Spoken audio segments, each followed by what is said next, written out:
오늘은 한국교회가 지키는 2026년 맥주 감사 주일입니다.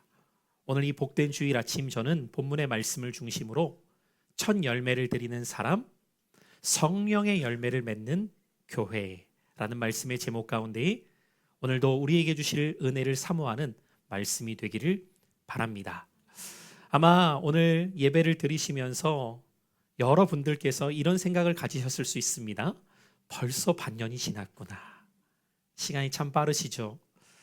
저도 어린 시절에 어른들이 10대 때에는 인생이 10km 속도로 가고 20대 때에는 20km로 가고 30대, 40대가 될수록 더 빨라진다는 말씀을 하셨을 때에 그냥 그런가 보다 싶다가 이제 이렇게 40대 중후반이 돼 보니 정말 시간이 빠르구나 하는 생각을 갖게 됩니다. 여러분 지나온 반년을 생각할 때 여러분은 어떠한 반년이셨습니까? 아마 어떤 분은 반년을 떠올릴 때에 감사한 분들이 계실 거예요.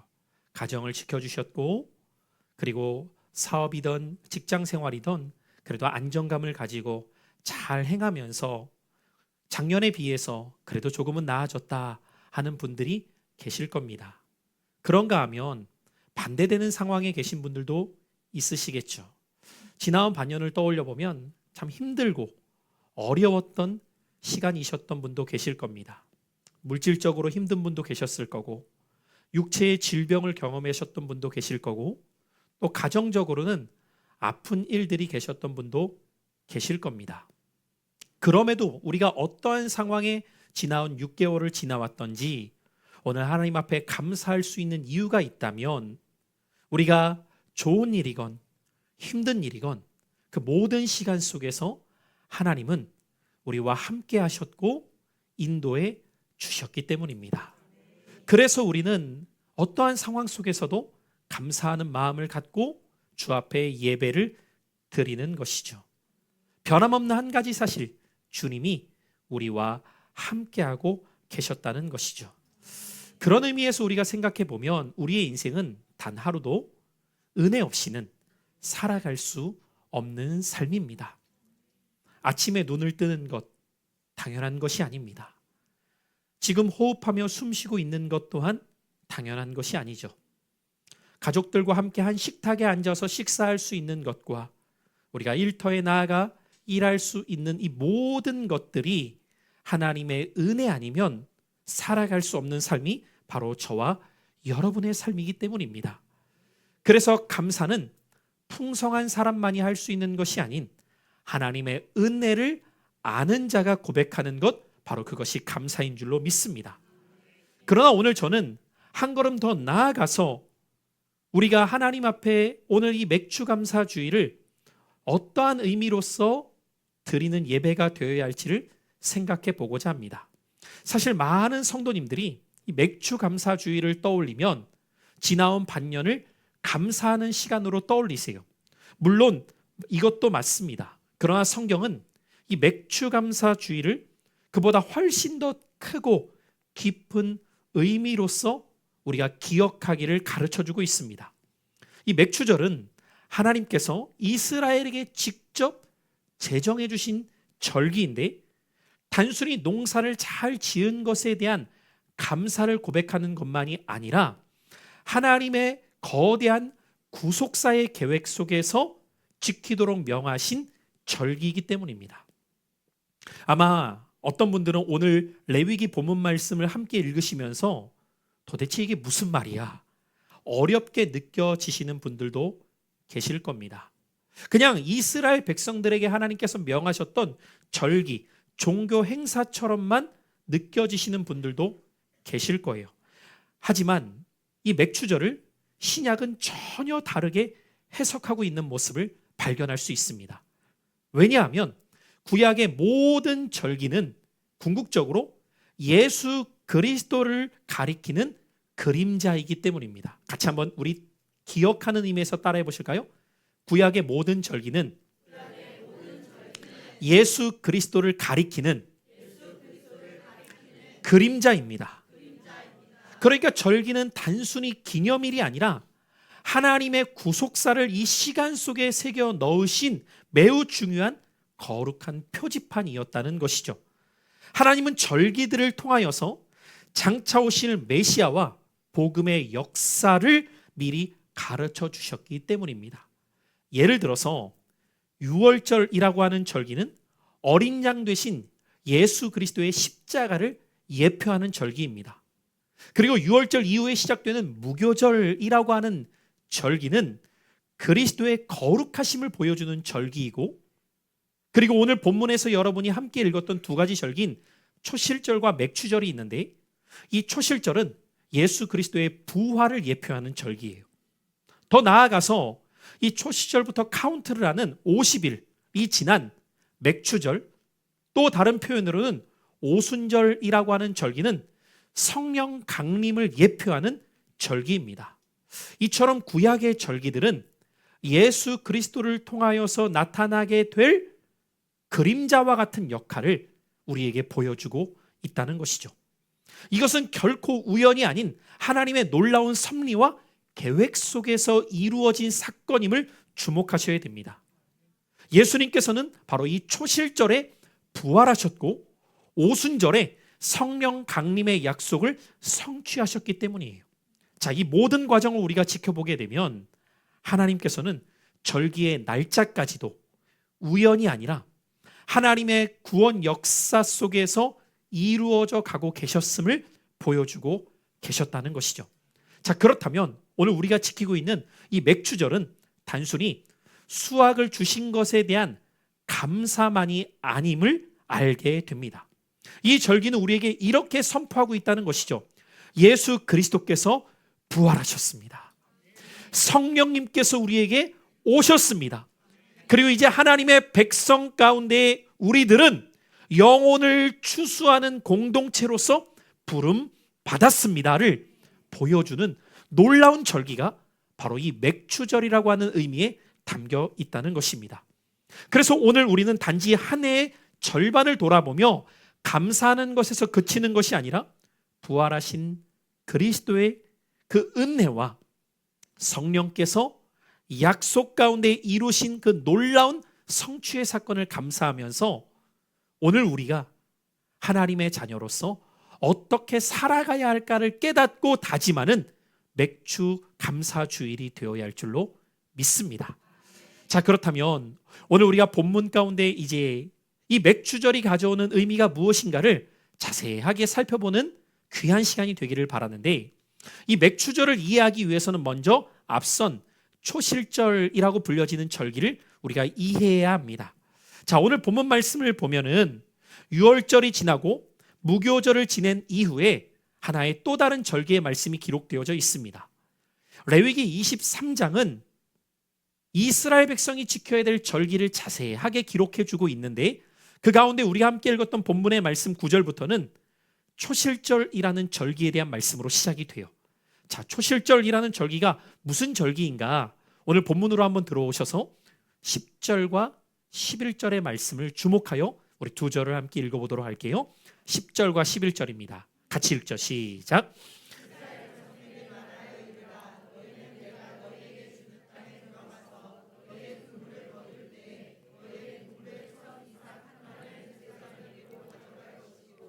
제사장은 너희를 위하여 그 단을 여호와 앞에 기쁘게 받으심이 되도록 흔들되 안식일 이튿날에 흔들 것이며.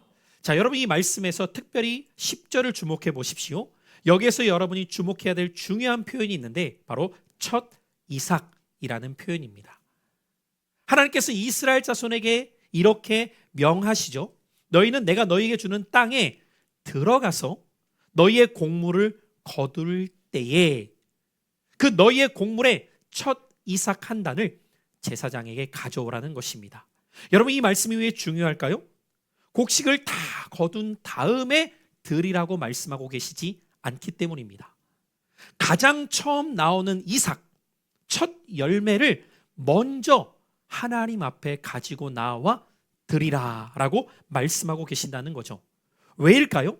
도대체 이 첫 열매는 어떤 의미이기에 하나님은 그것을 먼저 가져와 드리라고 말씀하고 계시는 것일까요? 이 첫 이삭에 담겨져 있는 놀라운 의미가 있어요. 그것은 바로 첫 이삭을 통하여서 모든 것이 내 것이 아니라 하나님께 속했음을 인정하는 신앙이 바로 이 첫 이삭을 가져와 드리라는 의미 속에 담겨져 있기 때문입니다. 이스라엘 백성은 농사를 잘 지었다고 해서 그것이 자신의 능력임을 생각하지 않았다는 것이죠. 이 모든 것이 하나님으로부터 주어지는 것임을 인정하는 신앙의 자세를 갖도록 말씀하셨다는 것입니다. 여러분 한번 생각해 보십시오. 농부가 아무리 열심히 씨를 뿌린다 하여서 농부가 햇빛을 주관할 수 있는 것이 아닙니다. 농부가 비를 주관할 수 있는 것도 아니죠. 농부가 스스로가 열매를 거두는 것처럼 생각할 수 있을지 모르겠지만 열매를 거두기까지 그 모든 여정 속에 거두게 하시는 분은 하나님이십니다. 이것을 인정하며 나아가는 신앙의 자세를 하나님은 뭐라고 지금 말씀하십니까? 첫 이삭을 가지고 와서 드리라 라고 말씀하시는 거예요. 다시 말해 첫 열매는 하나님, 이 모든 수확의 주인은 제가 아닌 하나님이십니다. 바로 이 신앙의 고백 가운데에 하나님은 이와 같은 말씀을 명하고 계셨다는 것입니다. 오늘 우리의 삶도 마찬가지입니다. 여러분이 지난 반년 동안 살아오면서 그 건강 내가 지킨 것 같을지 모르지만 하나님이 지켜주셨어요. 여러분이 직장과 사업장에서 일하신 것 내가 일하여서 소득을 얻은 것처럼 생각하실지 모르겠지만 하나님께서 일할 수 있는 환경과 건강과 상황을 주셨기 때문에 그곳에서 일하여 얻을 수 있게 하셨다는 것이죠. 이것을 인정하느냐 인정하지 않느냐가 바로 우리의 신앙의 지표라는 거예요. 첫 열매의 소유권을 인정하는 예배가 바로 이 초실절이라는 절기를 통하여서 하나님께서 이스라엘 백성들에게 가르쳐 주신 의미입니다. 이스라엘 백성들은 이 초실절을 지킬 때 아직 추수를 다 끝낸 것이 아니에요. 다시 말해 이 초실절을 지킬 때 창고는 여전히 비어있는 상태라고요. 그러면 여러분 한번 생각해 보십시오. 수확을 거두기까지의 남은 시간이 있는데 그 상황 속에 어떤 일이 어떻게 일어날지 아무도 모릅니다. 종종 우리는 이제 곧 장마가 시작되겠지만 이 장마철에 농부들의 애타는 모습들을 볼 때가 있죠. 1년 내내 열심히 수고했는데 혹시 태풍이 와서 혹시 침수 피해가 일어나서 그동안 열심히 수고했던 이 모든 것들이 망칠 것에 대한 걱정과 염려가 이 여름철이 되면 농부들의 마음 가운데 찾아오는 근심, 걱정이죠. 여러분 이 당시에도 어땠을까요? 농부들은 이런 생각하지 않았을까요? 가뭄이 오면 안 되는데, 메뚜기 떼가 음식을 갉아먹으면 안 되는데, 수해가 일어나면 안 되는데 라는 이 많은 염려와 걱정들이 있었을 거예요. 그런데 이들은 이러한 걱정과 염려를 내려놓고 첫 이삭을 들고 하나님 앞에 나아갑니다. 그리고 그것을 먼저 하나님께 드리면서 어떠한 생각을 했을까요? 하나님, 모든 것을 수확하는 그때까지 여기까지 지켜 보호하셨던 하나님의 은혜가 앞으로도 함께 해 주실 것을 믿습니다. 그러니까 이 초실절을 지킬 때 이들의 믿음은 어떤 믿음일까요? 하나님을 향한 신뢰의 믿음을 갖고 이 첫 이삭을 하나님 앞에 올려 드리는 것이죠. 여기까지 책임져 주셨던 하나님께서 모든 것을 추수하는 그때까지 돌보아 주실 것을 믿는 신뢰의 믿음으로 지키는 절기가 바로 이 초실절이었다는 것이죠. 풍성해서 드리는 것이 아니라 먼저 드림으로 풍성케 하실 하나님을 신뢰하는 거예요. 우리의 인생도 마찬가지죠. 풍성하고 넉넉해서가 아니라 먼저 하나님이 인생의 주인이시며 모든 것을 주관하시는 분이심을 신뢰할 때에 드릴 수 있는 신앙이 저와 여러분의 신앙이 될 수 있는 것입니다. 오늘 우리의 감사도 마찬가지죠. 환경이 좋아서 감사하는 것이 아니에요. 내 삶을 붙잡아 주실 것을 믿기에 감사할 수 있는 것입니다. 그래서 농부에게 있어서 이 첫 이삭은 단지 한 단이 아니에요. 여러분 농부에게 있어서 첫 열매가 올라올 때에 농부는 무엇을 기대하게 될까요? 이후에 맺혀져 갈 풍성한 수확을 기대하고 소망하는 것이죠. 그래서 이 초실절을 지키며 올려드리는 첫 이삭은 농부의 소망이 담겨 있는 거예요. 장차 이후에 맺어져갈 놀라운 열매들에 대한 소망을 담고 하나님 앞에 나아가는 것이죠. 그런데 신약 성경은 이 초실절을 놀랍게 해석하고 있습니다. 어떻게 해석하고 있는가? 우리 고린도전서 15장 말씀을 한번 주목해서 보죠. 20절의 말씀이에요. 이 초실절에 대한 표현을 기억해 보시면서 이 본문을 같이 읽습니다. 시작. 그러나 이제 그리스도께서 죽은 자 가운데서 다시 살아나사 잠자는 자들의 첫, 여러분 이 첫 열매하면 어떤 절기를 이제 떠올리셔야 돼요? 초실절을 떠올리셔야 된다고요. 바울은 아주 의도적으로 이렇게 말하고 있는 것입니다. 그리스도께서 부활하신 것을 어떻게 해석하고 있냐면 잠자는 자들의 첫 열매가 되셨도다. 여러분 이 표현이 왜 중요할까요? 예수님만 부활하신 것이 아니라 그분이 첫 열매가 되셨다는 것은 이제 이후에 나타날 수많은 열매를 소망하는 것이라고 했죠. 그러면 여러분 지금 바울은 이 말씀을 통해 무엇을 표현하고자 하는 것일까요? 그리스도의 부활하심은 그분의 부활로서만 끝나는 것이 아니라 우리 모두의 부활의 첫 열매가 되셨습니다. 그래서 우리는 그리스도의 부활을 바라보면서 무엇을 소망할 수 있습니까? 우리 모두도 그분 안에서 부활을 소망할 수 있는 신앙을 갖게 되었다는 것이죠. 바로 이 점이 중요합니다. 성도의 소망이 바로 여기에 있기 때문이에요. 그리스도의 부활하심은 그분의 부활로서만 끝나는 것이 아니라 저와 여러분이 얻게 될 부활을 소망할 수 있기 때문입니다. 그래서 신자의 삶은 죽음으로 끝나지 않습니다. 세상은 죽음을 모든 것의 절망으로 표현하지만 성도는 죽음이 끝이 아니라 죽음 이후에 있는 부활의 소망이 우리의 소망이 되기 때문이에요. 그래서 우리는 한 사람의 임종과 죽음을 목격할 때에도 육정의 슬픔은 있지만 그것이 절망이 되지 않을 수 있는 유일한 이유, 부활하신 그리스도의 첫 열매가 우리 모두에게 장차 나타날 부활의 소망이 될 수 있음을 믿기 때문입니다. 장차 우리에게 주어질 그 부활의 산 소망이 없다면 우리도 믿지 않는 이들처럼 죽음 앞에서 절망하고 주저앉을 수밖에 없어요. 그런데 바울은 그리스도께서 잠자는 자들의 첫 열매가 되셨음을 오늘 이 말씀을 통해 우리에게 가르쳐주면서 부활은 예수님만의 사건이 아니라 그리스도를 믿는 모든 성도의 미래적 사건임을 가르쳐주고 있다는 것이죠. 여러분, 그러므로 우리의 감사는 부활에서 시작됩니다. 오늘 우리가 드리는 이 주일 예배도 부활의 산 소망이 있기에 드려지는 예배인 것이죠. 맥주 감사는 단순히 곡식을 얻은 것에 대한 감사로 끝나는 것이 아니라 가장 큰 감사는 하나님께서 예수 그리스도를 부활의 첫 열매가 되게 하사 저와 여러분에게도 부활의 소망을 주셨음에 대한 감사가 되어야 할 줄 믿습니다. 예수님께서 살아나셨기에 우리의 죄 사함은 확증되었습니다. 예수님께서 살아나셨기에 죽음은 더 이상 우리의 끝이 아닙니다. 예수님께서 살아나셨기에 우리의 예배도 결코 되지 않습니다. 그리고 예수님께서 살아나셨기에 우리의 미래는 영원한 생명으로 이어집니다. 그것이 바로 오늘 우리가 감사하며 예배할 수 있는 이유인 것이죠. 그러므로 사랑하는 성도 여러분, 상황에서 감사를 찾지 마십시오. 복음에서 감사를 찾게 되십시오. 복음은 우리가 감사할 수밖에 없는 이유를 분명히 붙들게 합니다. 그런데 오늘 말씀에 보면 초실절은 끝이 아니라 시작이었음을 우리에게 보여주고 있어요. 첫 열매가 하나님께 드려진 후에 더 큰 추수로 이어지기 시작합니다.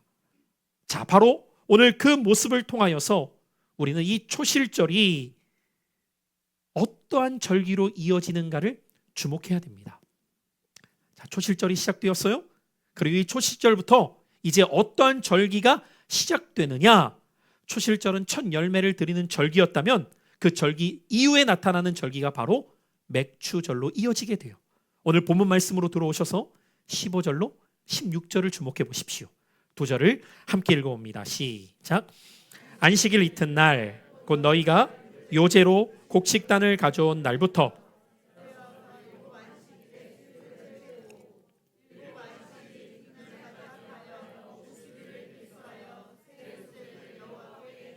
자, 초실절 다음 날부터 며칠을 계수하라고 말해요? 50일을 계수하라고 말합니다. 여러분, 이때를 7주간이다라고 해서 77에 49에서 77절로도 표현하고 오순절은 50일을 말해요. 그 49일이 지난 다음 날이 50일이기 때문에 오순절이라고도 표현을 하게 됩니다. 자, 농부들은 이 시간을 어떻게 보낼까? 이때를 하루하루 카운트하기 시작하는데 이 카운트를 오메르라고 하는 단어를 사용합니다. 그런데 여러분, 이 7주간은요, 농부들에게 얼마나 중요한 주간인지 모릅니다. 여러분은 농사를 짓지 않으셨기 때문에 이때가 얼마나 중요한지를 잘 모르시겠지만 농부들에게 있어서 수확이 다가올수록 정말 중요한 것이 날씨예요. 그리고 그 날씨에 영향을 미치는 것이 기온이죠. 근데 이 7주간은 팔레스타인에게 있어서 아주 독특한 기후가 필요합니다. 그 기후는 어떤 기후가 필요하냐면 첫 번째 시작되는 한 주간은요, 북서풍으로부터 내려오는 찬 기운이 필요해요.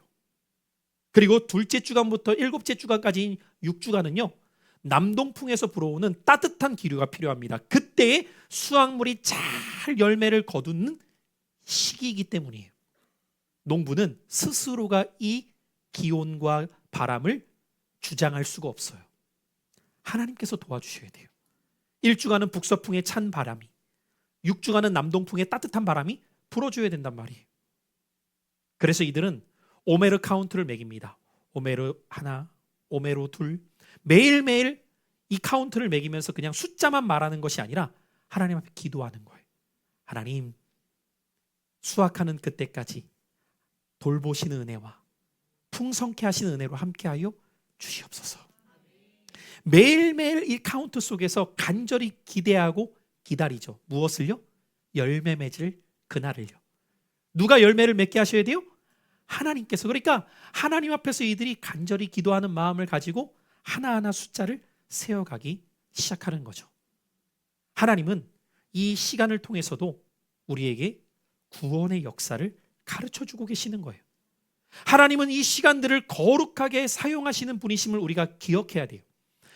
절기는 하나님의 시간표를 우리에게 보여주고 있는데 그 시간표들을 통하여서 하나님은 그냥 시간이 지나가는 것으로 우리에게 가르쳐 주시는 것이 아니라 그 시간을 얼마나 거룩하게 사용하고 계시는가를 나타내 보여주고 계신단 말이죠. 우리가 이 하나님의 속성을 보게 될 때에 우리에게 주어진 시간도 우리가 얼마나 거룩하고 의미 있게 사용하는 삶이 되어야 할지를 깨닫게 되는 것입니다. 자, 하나님께서는 이 시간표에 따라서 어떠한 일들을 이루시고 계시는가? 예수님의 십자가 사건도 부활 사건도 그리고 성령 강림 사건까지도 하나님의 거대한 시간표 안에서 이 절기에 담겨져 있는 의미가 구속사적으로 성취되어짐을 나타내 보여주시고 계시는 거예요. 하나님은 이 역사를 우연히 이끌고 가시는 것이 아니라 정확한 그분의 시간 안에서 이루어가고 계심을 보여준다는 거죠.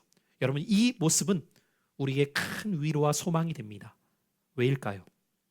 우리의 인생에 일어나는 모든 일들도 우연히 저절로가 아니라 하나님의 계획 속에서 이루어져 가고 있기 때문입니다. 오늘 우리 대표 기도를 잘 해주신 집사님도 기도 가운데 그런 표현을 했죠. 우리가 좋은 일도 힘든 일도 겪고 때로는 이해하지 못할 일들도 맞이할 때가 있다. 맞아요, 여러분. 아마 어떤 분에게는 지나온 반년 속에 하나님 앞에 간절히 기도했던 것이 응답되어서 감사한 분도 계시겠지만 어떤 분은 아직도 응답되지 않아서 여전히 기도하면서 하나님 언제입니까?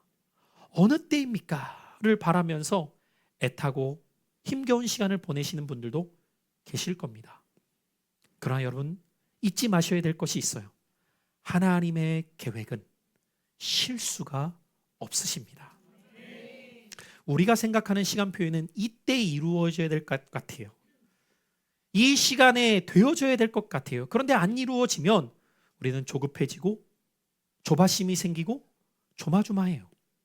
그러나 하나님의 시간표는 차질이 없습니다. 딜레이가 없어요. 종종 비행기를 타다 보면 딜레이가 되어서 예정 시간보다 30분이요 1시간이요 기다려야 될 때가 있지만 하나님의 시간표는 우리 편에 서야 더딘 것 같이 그분은 정확하게 그 일을 이루어가고 계세요.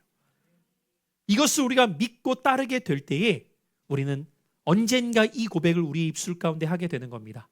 하나님은 신실하십니다. 실수가 없으신 분이십니다. 그래서 여러분, 신실하신 하나님, 실수가 없으신이라고 우리가 고백하는 거예요. 제가 일전에 한번 이 찬양을 어느 교회 가서 집회할 때에 자막을 띄워주는데 방송실에서 오타가 나서 신실하신 하나님을 써야 되는 게 실신하신 하나님으로 썼더라고요. 여러분, 하나님은 실신에 계지 않으세요. 하나님은 신실하셔서 지금도 깨어 계시고 여러분의 일거수일투족을 놓치지 않고 계시거든요. 하나님이 실신하시면 얼마나 우리가 당황하겠어요. 일어나세요 막 깨워야 되잖아요. 근데 하나님은 실수가 없게 지금도 그분의 시간표 가운데 이 일을 이루어가고 계신단 말이에요. 이 절기 속에서 하나님께서 그 구속의 드라마를 정말 멋지게 이루어 가심을 한번 보십시오. 여러분, 이 맥주절은 풍성한 추수를 감사하는 절기였잖아요. 그것이 단지 곡식만을 우리에게 보여주는 것일까? 아니라는 거죠. 오늘 이 맥주절의 풍성한 열매가 신약으로 이르면 어떤 절기와 그대로 맞물려 있습니까? 오순절입니다. 여러분, 오순절하면 어떤 사건을 떠올리십니까? 사도행전 2장에 있는 성령 강림 사건 아닙니까? 이 오순절에 제자들이 모여서 그 전부터 뭐예요? 간절히 기도하죠.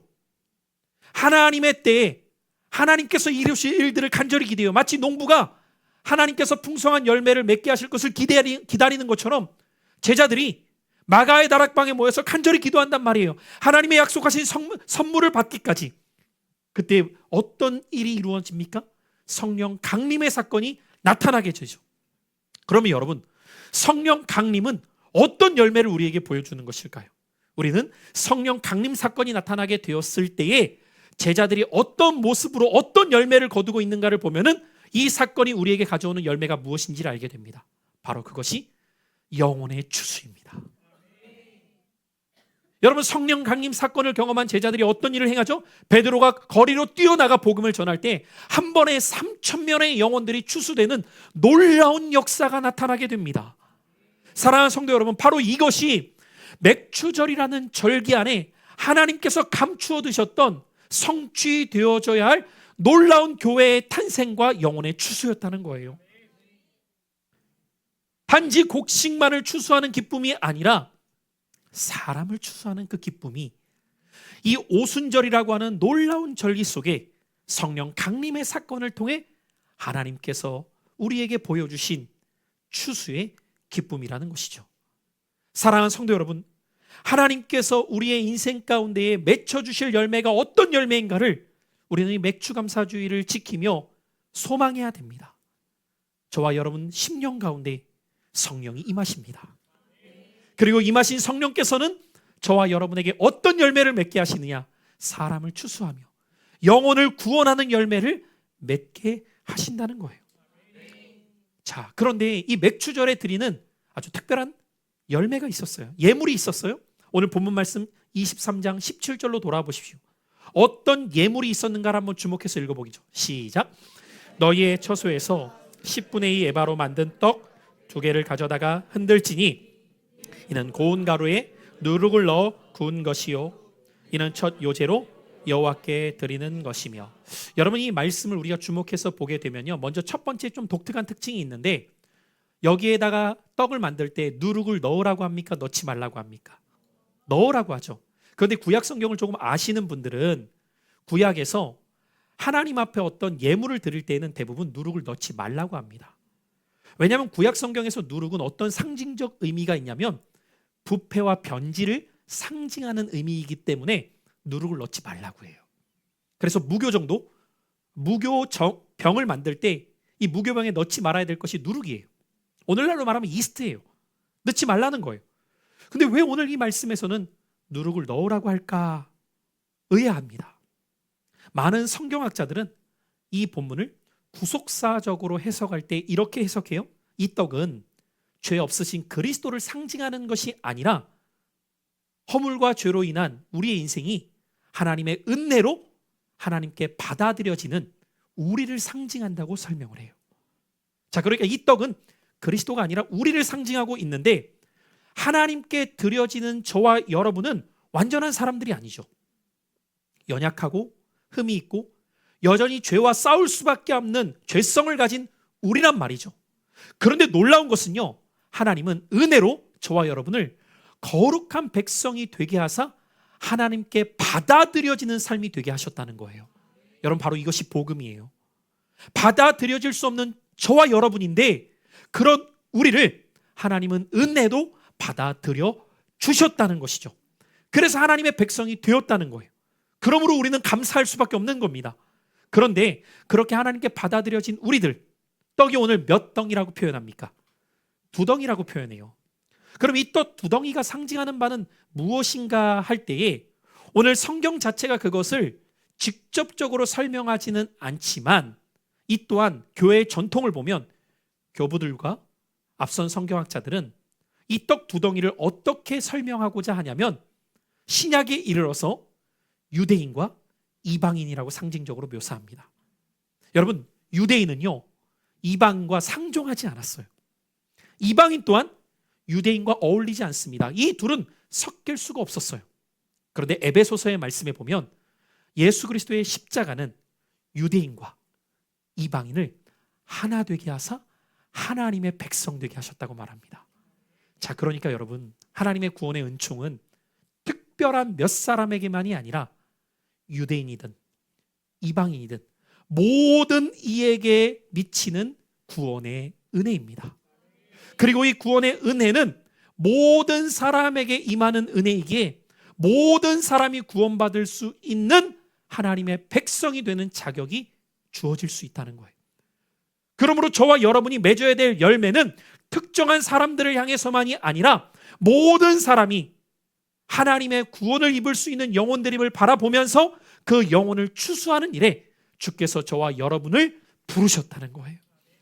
그래서 저와 여러분이 하나님 백성 되어서 이 맥주감사주일, 우리가 이 오순절이라는 상징적 절기를 떠올려 보면서, 하나님, 제 인생 속에 사람을 추수하는 영혼의 구원의 기쁨을 누릴 수 있는 사명을 따라 살게 하여 주시옵소서. 여러분, 그래서 이 맥주감사주일은 감사로 끝나면 안 됩니다.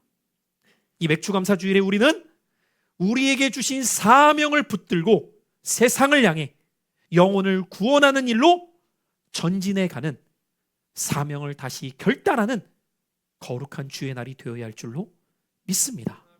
사랑하는 성도 여러분, 오순절에 성령이 오셨어요. 그리고 성령의 오심은 저와 여러분으로 하여금 영혼을 추수하는, 사람을 건지는 사명자로 부르심을 기억하게 합니다. 구약의 맥주절은 하나님께 곡식의 열매를 드리는 절기였다면, 신약의 맥주감사주일은 하나님께서 우리에게 첫 이삭으로 주셨던 것 같은 예수 그리스도의 부활의 기쁨과 함께 이제는 성령 안에서 우리 자신을 하나님께 드리며 살아가도록 우리를 부르시고 계셨다는 거예요. 그래서 로마서 12장 1절은 이렇게 기록합니다. 그러므로 형제들아, 내가 하나님의 모든 자비하심으로 너희를 권하노니 너희 몸을 하나님이 기뻐하시는 거룩한 산채물로 드리라. 무엇을 드리라고 말합니까? 우리의 몸이에요. 다시 말해 우리의 삶입니다. 하나님은 여러분이 여러분의 삶의 일부만 드리는 것을 원치 않으세요. 주일에 1시간만 드리는 것이 아니에요. 어떤 특정한 시간이 아니라 우리의 삶 전체를 하나님께 올려드리는 거예요. 어떤 모습으로요? 사람을 추수하기 위해, 영혼을 살리는 그 일을 위해 내 삶을 그분 앞에 온전히 내어 드릴 때, 하나님께서는 여러분의 인생을 붙잡으셔서 여전히 공급자가 되시고 여전히 여러분의 삶을 붙잡아 주시는 그 은혜로 살아가게 하실 것입니다. 말씀의 결론을 맺고자 해요. 성도 여러분, 올해 상반기를 돌아볼 때 우리가 감사할 수 있는 이유는 환경 때문이 아니라 예수 그리스도 때문입니다. 복음 때문입니다. 그러나 이제는 여기에서 멈추는 것이 아니라 예수님의 부활로 시작된 첫 열매 은혜를 우리는 기억하며 이 오순절 성령 강림으로 시작된 영혼의 추수를 우리가 바라봐야 돼요. 그리고 우리에게도 주신 이 사명, 성령 안에서 우리도 영혼을 구원하는 열매를 맺어갈 것을 다짐할 때 하나님께서는 지난주일 여러분에게 말씀드렸던 것처럼 세상으로 파송하시는 하나님은 보내시는 것만이 아니라 그 모든 필요를 공급하시는 하나님의 은혜를 누리며 살아가게 하실 줄로 믿습니다. 그러므로 첫 열매를 드리는 사람, 성령의 열매를 맺는 교회가 우리 교회가 되어서 하반기에는 더 많은 영혼들을 주께로 인도하는 일에 우리 모두가 다 쓰임 받을 수 있기를 예수님의 이름으로 축복합니다.